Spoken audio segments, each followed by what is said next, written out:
dan hello, oke sob semuanya, selamat datang kembali. Tentunya hanya di konten serunya sepak bola. Oke sob semuanya, di konten serunya sepak bola kali ini, gua pengen membahas tentang kekalahannya Persib Bandung yang bermain untuk bertandang ke kandangnya tuan rumah Malut United. Ya harus diakuin di sini sob, kalau Persib Bandung ya bisa dibilang tampil sangat kurang sekali, ya bisa dibilang ya udah menyentuh kata buruk lah, terutama di babak pertama, terutama ya Persib Bandung gagal memanfaatkan untuk naik ke posisi runner up sementara, posisi kedua sementara, menggeser Persija Jakarta karena kalau nggak salah sebelum bertanding poin mereka cuma selisih 1 poin saja, dan Persija sudah menuntaskan pertandingan semuanya, dan Persib Bandung seharusnya masih menjalani laga sisa, 1 pertandingan sisa, yaitu melawan Malut United yang ini sob yang kita bahas sekarang, dan gagal mendekati pemuncak klasemen juga Borneo. Ya kalau bisa dibilang penampilan kurangnya Persib Bandung, bermain jeleknya Persib Bandung, ya ada beberapa faktor sob menurut gue ya. Yang pertama, tidak didampinginya oleh coach Bojan Holdak langsung di pinggir lapangan. Beberapa pertandingan Persib Bandung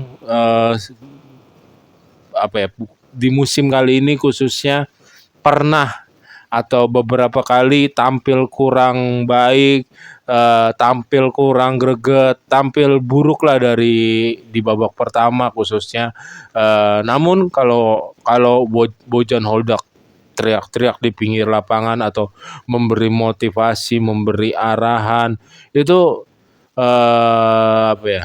keseringan ya. Pemain hampir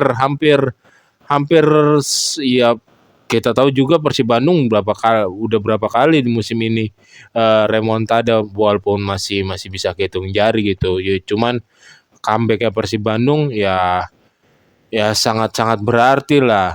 Ya apalagi Persib Bandung menang beruntun kan di Liga dan ajang Liga Champion Asia, kalau digabungin tuh nyampe 7 kali 8 kali menang beruntun kalau tidak salah. Koreksi sob, silakan kalau gue salah.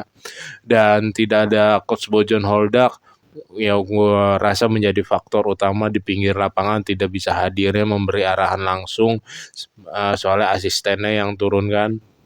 Kedua, itu tidak adanya si Lucho, sepupunya atau saudaranya McAllister.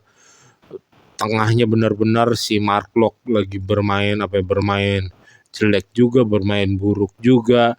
Terus Tom Haye yang biasanya dia dengan lepasnya lah memberikan umpan, tinggal berpikir untuk passing, untuk menghadirkan drop ball, untuk menghadirkan end passing, ini dia mesti bergerak untuk membantu Mark Locke, mesti bergerak untuk menjadi penghubung, mesti bergerak untuk menjadi menjaga ritme lini tengah juga gitu. Kalau itu kan lebih sering dimainkannya oleh si Lucho ini kalau menurut gua sob. Ya kan si Mark Locke tinggal yang gelandang bertahan yang membayang-bayangin lawan, cover lawannya gitu kan.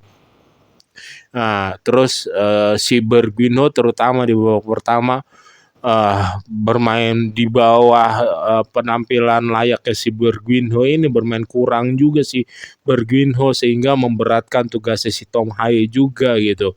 Tom Haye-nya nggak bisa lepas, pergerakan Tom Haye-nya terbatas, otomatis passingnya, drop ball ya, umpan-umpannya dari Tom Haye, visi-visinya dari Tom Haye ya berkurang sob. Jadi tidak adanya sepupunya McAllister itu berpengaruh si Lucho, terus disimpannya atau dicadangkannya si Willian dan Barba, bukan pakai atau, dan Barba itu berpengaruh juga kan. Otomatis ya Barba sosok, walaupun badannya nggak mungkin nggak sejadi yang siapa bek Persib lainnya kayak siapa Julio Cesar ataupun yang nomor 48 itu juga siapa ya, gue lupa lagi namanya, ataupun ya tapi marking lawannya Barba keren, bisa membantu untuk mendrop bola, menaikkan bola, attacking, counter. Barba bisa mempunyai visi juga sebagai pemain. Kalau Willian nih kita tahu beberapa pertandingan Persib khususnya Willian menjadi starter, lebih sering menjadi starter, bahkan mungkin hampir selalu menjadi starter gitu, dan Willian yang menjadi otak untuk menarik lawan, mengacak-ngacak lawan juga, dribble-dribblenya lumayan cukup bagus, lumayan efektif, dan itu tidak ada khususnya di babak pertama sob. Ketika Barba dan Willian masuk di babak kedua, permainan Persib Bandung sedikit berubah, harus diakuin itu. Dan kita masuk ke pembahasan babak pertama. Babak pertama Persib Bandung cuman kejebolan 2 aja itu, gua rasa termasuk apa ya, termasuk beruntung gitu, bisa mungkin 3 atau 4 di satu babak, dalam satu babak itu ya, di babak pertama sob. Oke. Si siapa strikernya yang mantan pemain Persib Bandung ngambil penalti, David Da Silva ngambil penalti nggak masuk. Terus ada sundulan corner kick dari mantan pemain Persib juga tuh, yang gua suka memancing lawan tuh. Itu juga digagalkan Teja Paku Alam. BTW penampilan dan performa Teja Paku Alam lumayan banget. Kalau nggak ada Teja Paku Alam, Persib bisa kalau Teja Paku Alam nggak tampil dalam perform yang bagus, perform yang baik, Persib bisa kejebolan lebih banyak lagi mungkin. Terus kipernya Malut United juga tampil cukup kokoh, cukup baik. Jadi ya masih kalau secara grade masih di atas Teja Paku Alam daripada kiper Malut United kalau menurut gua sob. Oke. Dan si David Da Silva gagal mengeksekusi penalti, jelas itu penalti. Bahkan seharusnya Malut mendapatkan penalti juga tuh. Kita bahasnya sedikit agak acak aja ya. Bahkan Malut kalau nggak salah Julio Cesar tuh ada handball lagi, tangannya kebuka kok jelas kelihatan, tapi wasit tidak memberikan penalti. Dan VAR malah gua kaget, VAR nggak mengkoreksi penalti tersebut. Ada yang satu itu ya, ada satu kan ada 2 peluang handsball tuh, satunya enggak, satunya nutup kok tangannya. Dan penalti David Da Silva dibaca juga oleh Teja Paku Alam dengan sangat-sangat bagus, dengan sangat-sangat baik. Malah ya gol dari Malut United, Madura United lagi. Malut United itu sendiri ya dari drop ball, kan dari corner kick udah berhasil diantisipasi dengan baik oleh pertahanan Persib Bandung. Bola dikeluarkan, lalu bola di drop ball kembali, dan si siapa gelandang bertahannya Anjuilo pokoknya yang nomor punggung 6 kalau nggak salah sob, yang memenangkan duel lawan dengan pemain Persib Bandung. Bolanya tipis mungkin dari tangannya Teja Paku Alam, tetapi kan bola sundulan itu depan mata, habis duel emang pasti susah dibaca, susah ditebak. Ya, itu terjadi gol untuk Persib Bandung. Gol kedua Persib Bandung ke gawang Persib Bandung yang dilakukan oleh Malut United. Ya, Teja Paku Alam maju ke depan, pengen melakukan passing. Sebetulnya passingnya juga ada unsur-unsur nggak terlalu powernya, nggak terlalu bagus, powernya nggak terlalu kencang. Tapi yang sangat disayangkan pemain Persib Bandung ini kepleset lah. Banyak banget ini bahkan ada lebih dari 5 momen kali, kalau nggak salah 4 atau 5 momen lebih antar pemain Malut, antar pemain Persib Bandung. Pemain Persib Bandung paling sering kepleset di pertandingan kali ini, nggak tahu kenapa dah. Si back Persib Bandung itu kepleset, yang jatuh, yang ambil bola, yang mau mendapatkan momen tersebut ya Ciro Alves di sini juga bermain cukup baik, cukup bagus. walaupun tua, dribble pendeknya benar-benar menyulitkan pertahanan lawan. Ada berapa kali ada Ciro Alves dapat gol, David Silva pengen mendapatkan bola dribble, David da Silvanya kayak ya udahlah biarin Ciro Alves, dan Ciro Alves benar-benar melakukan space dribble dengan baik. Siapa Julio Cesar atau beknya Persib Bandung ada yang jatuh tuh oleh liukannya Ciro Alves, bahkan ya Tejo Paku Alam di finishing dengan baik oleh Ciro Alves. Habis itu nangis dong Ciro Alves, benar-benar gol emosional untuk Ciro Alves. Lo keren Ciro Alves dalam pertandingan lawan mantan klub yang membesarkan nama lo di Liga Indonesia ini. Lo keren Ciro Alves. Sayang banget dia keluar karena harus ditarik keluar karena cedera kram kalau nggak salah, ketarik apa hamstring atau apa ya, kayaknya sih pokoknya ketarik deh kalau nggak salah. Nah terus David da Silva ini benar-benar bernafsu juga untuk golin gawang Persib Bandung. Ada momen yang bagus ketika dia bergerak dari sisi lapangan melakukan syuting, sayang bolanya masih melebar di kiri gawang Teja Paku Alam. Terus ada yang melakukan syuting, dia mendapatkan passing dari Yance Sayuri mendapatkan passing dari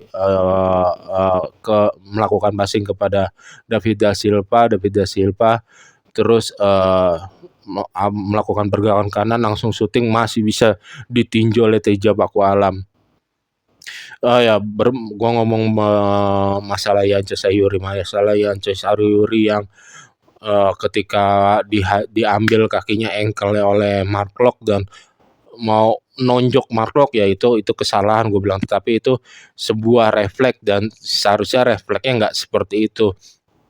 Dan ada 2 kali tuh ketika Mark Locke dijagai, Mark Locke kontrol bolanya kepanjangan lagi, terus Yance Sayuri mau ngambil, terus Mark Locke malah menyikat kakinya Yance Sayuri juga, cuman di situ kan Yance Sayuri juga kesakitan. Cuman yang di kejadian pertama tadi ya si Mark Locke juga kan sebetulnya dia mau ngontrol bola, mau passing bola, ya cuman bolanya udah lepas dari jangkauannya, dia malah ngambil kakinya Yance Sayuri, cuman refleksnya Yance Sayuri, sayang aja. Itu murni bagian dari refleks kalau menurut gue, Sob, kayaknya sepertinya.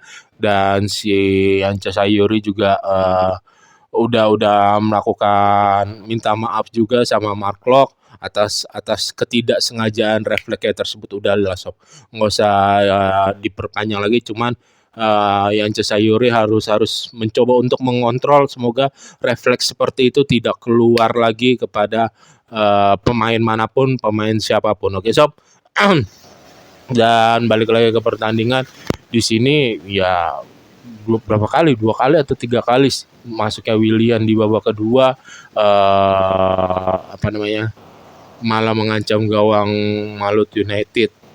Sekali di syuting yang sudut tiang pendek masih di blok oleh kipernya Malut United. Ada syutannya Sadil Ramdhani dulu di babak pertama juga di tiang utama, karena badannya kipernya Malut United ini bagus ya, karena dia udah mepet tiang ya dengan gampang untuk diblok-blokin.